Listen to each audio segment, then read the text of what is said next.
Hey, Alex, remember a couple of weeks ago when we talked about the X-ray shoe fitter? Yeah.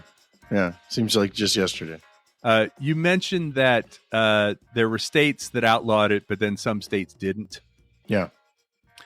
I kind of want to talk to you about something similar to that today. It's something that you've probably done before. I know I did many times, but now today there are about, I think, let me see here. It's about um, 20 states that haven't outlawed it. 30 states have, but 20 states have not outlawed it. And it was something that was kind of a fun thing to do. Nobody thought twice about it, but you would maybe have a buddy whose dad had a pickup truck and you'd be going to the Little League game or you'd be going to get some ice cream. Hey, can we ride in the back? Oh. Pile in the back of the pickup truck. Did you ever do that? I never did that. I grew up in Michigan, and there weren't as many pickup trucks in my life growing up. But I can imagine that you did it living in Texas. Michigan's probably one of those states that's outlawed it, and Texas is one of those states that has not. For minors. Now, nationally, there's no laws against riding in the back of trucks, but that is national. There are certain laws in different states, but man, when I grew up, I remember in a little town outside of Houston, northeast side, and we would go to the Little League Park, which you had to get on a highway to get out there. You went on 1960 for a little while to get out to this park, where we played games, and the entire team would ride out there in the back of one of the coach's pickup trucks. So there's 12 little boys in the back of this thing hanging on. And I also remember in high school, my same buddy, Matt, that had the waterbed, he had a little Chevy Love pickup truck. Do you remember the Chevy Love? No. It was like one of those little mini trucks, one of those little small trucks. And it was yellow, which was like a El Camino kind of? No, it was actually a truck. It wasn't like a car, but but the Chevy Love, look it up sometime. You'll see. We would ride all over the place in the back of his Chevy Love. His dad owned a construction company and had a big Ford, F-150 kind of thing. We would ride to job sites, and sometimes his dad wouldn't even let us back in the cab after we had been working, on a construction all day and all sweaty. You guys ride in the back with all the lumber and leftovers and stuff like that. Nails. Sure. And, knock on wood, thank goodness I never had any incident, but this is a major, major, very dangerous thing to do, to ride in the back of a pickup truck, especially on a highway with other cars. So you're saying you never did that? No. Was it fun?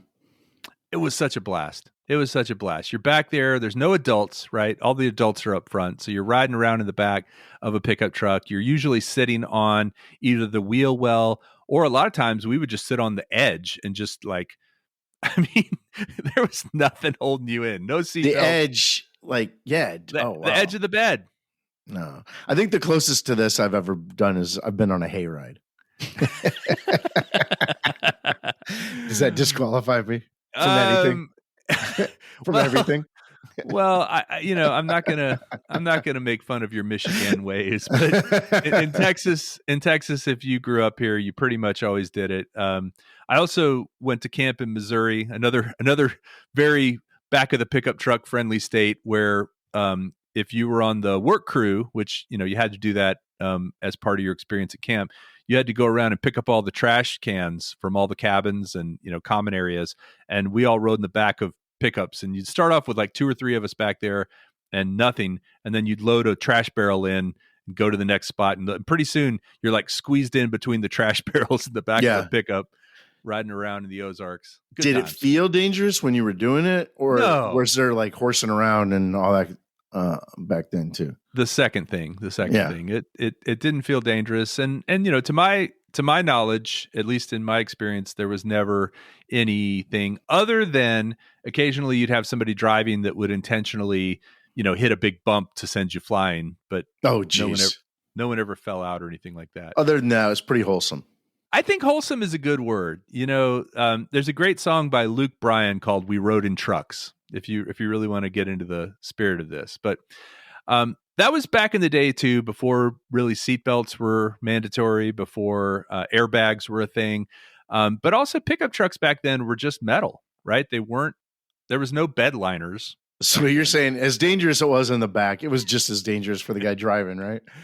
Not quite, but close. But no, I'm talking about the truck beds. When's the last time you've been in a pickup truck? Well, you mean just ridden in one? Or yeah. Yeah, it's been a minute. I got to tell you that truck technology has changed a lot, especially truck bed technology. Today, back then we just had the metal. Of course, we have bed liners. You've seen those black sprayed in bed liners that are kind of like plasticky, so it doesn't scratch and everything doesn't slide. That would make riding back there a little easier because they've got more friction than just steel, right? Durotech. Yeah. And then, of course, there are rails now. There's all kinds of little hooks and places you can bungee stuff down and lots of stuff to hold on to that didn't exist back then. Have you ever seen one of these tailgates where you can put a gate where you can put the tailgate down and then there's like a cage that flips out and it makes your bed longer? I think I know what you're talking about. Yeah. A bed extender. So you can fit more kids back there.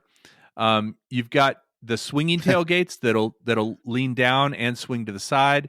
But also now you've got trucks like the Honda.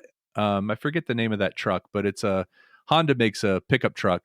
I have a friend who's got one, and he was showing me that truck has a trunk under the bed. Like you have a key and you open it, and there's a thing the size of a car trunk under that bed that you can put stuff in and lock in. And there's an optional cooler that is down there that is watertight and has a little drain plug. So you put ice in it, you put your drinks in it, you close it up, you go to your tailgate party, you open it up, and you got a cooler in the bed of the bed. Wow. Yeah. That's Power nice. outlets, hammocks. And all of that said, I'm not even including the Cybertruck. Does that even count as riding in the back of a truck? I don't think so. Well, there is no back. Is there? Do they have pickup versions of the Cybertruck?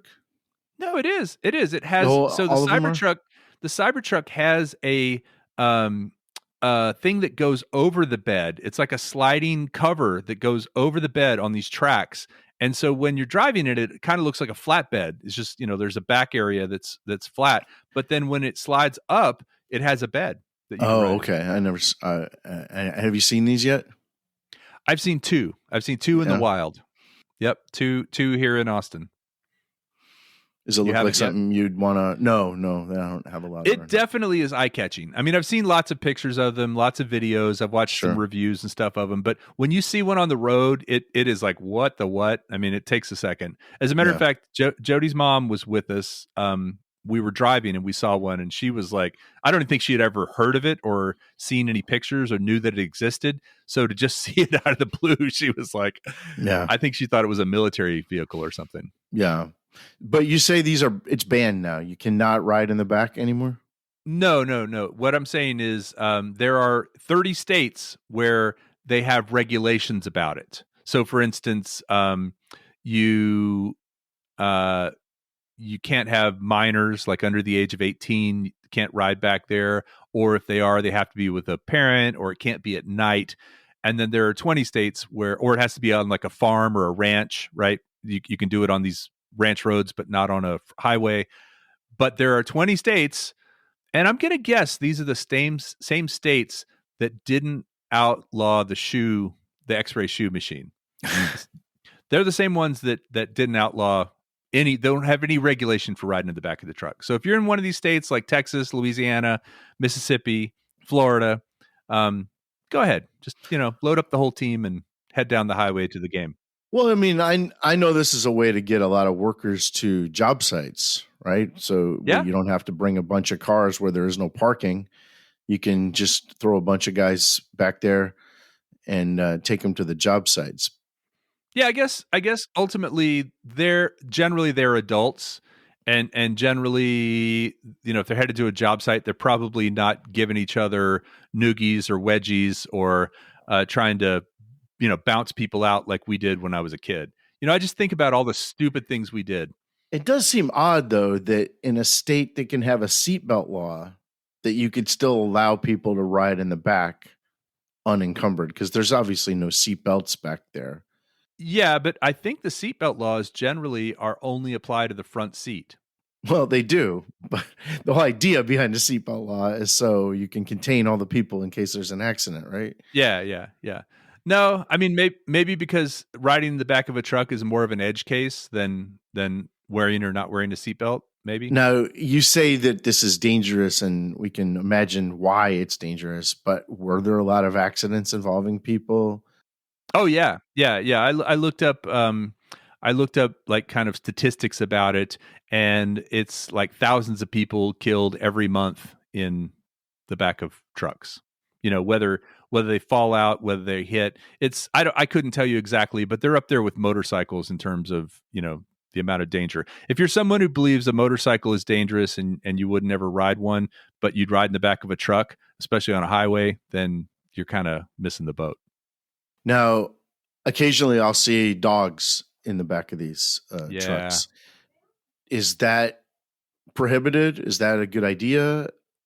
I think it depends on the state. You know, I would say there's probably some where it is prohibited. I don't think it's a good idea. I think, you know, I have seen them in crates in the back of a truck, and that sort of makes sense.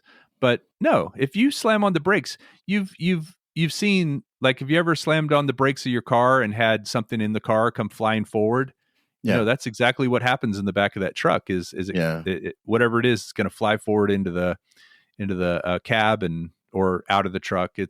And especially if it's a dog, you know, dogs are already kind of off balance in those situations. So right now, I have heard that the worst thing though is to put a dog on a leash in the back. That they have no chance then. Yeah, because they'll basically get decapitated. Yeah. So. And on that note, everybody, thanks for. So you're saying don't put any living creatures in the back of a pickup truck if you're going on the highway. Here's my personal philosophy on that, and I don't mean that this is right or wrong. You do you, but I think if you were out in the country and on some sort of a ranch situation or something like that, somewhere where you might be on a hayride or riding in a four-wheeler, or you're in a parade and you're going slow and there's, you know, it's controlled and there's not traffic, I feel like those situations it's probably fine. You know, I would hope that, as a matter of fact, my kids went to the same camp I did in Missouri, and they rode in the back of a truck, and I didn't have a problem with it, like doing the same things I was describing earlier. But they were safe. I knew the drivers in those situations were being safe. And again, there were no other. The biggest thing I think is the things you can't control. If you're on a country road where there's nobody else, or on a ranch on a private property and nobody else is there to swerve out in front of you or hit you from the side or cause you to have to get out of the way, then you have a lot more control versus driving on a public road or a highway where there's lots of other cars and things going on that you can't control. And you're doing horseplay with 12 other kids in the yes. Yeah, I'm surprised we survived. There's a great song. I don't know if you know this song by Weezer called "Get Dangerous." Everybody get dangerous. Do you know that one? No. It's basically written about all the stupid things that people did as kids, and like kind of how he's surprised we all survived. Well, as we've mentioned before, dead ends are about things that don't happen anymore, but maybe these things do happen in Dirt Nap City. So you can picture a world where maybe Evel Knievel's driving, and you've got Eleanor Roosevelt, Einstein, and Colonel Sanders in the back, sparking one up, doing horseplay. All right, everybody, thanks. This was another Dead End from Dirt Nap City. If you have ever ridden in the back of a pickup truck, share your story. I'll email it to us at not@dirtnapcity, and we hope you'll tune in next week, where we'll have another resident long-form content about a resident of Dirt Nap City. And also tell us what you think about these dead ends that we're doing. We'd love to hear from you. And if you have any ideas, email us, not@dirtnapcity. I know I sound desperate. It's because I am.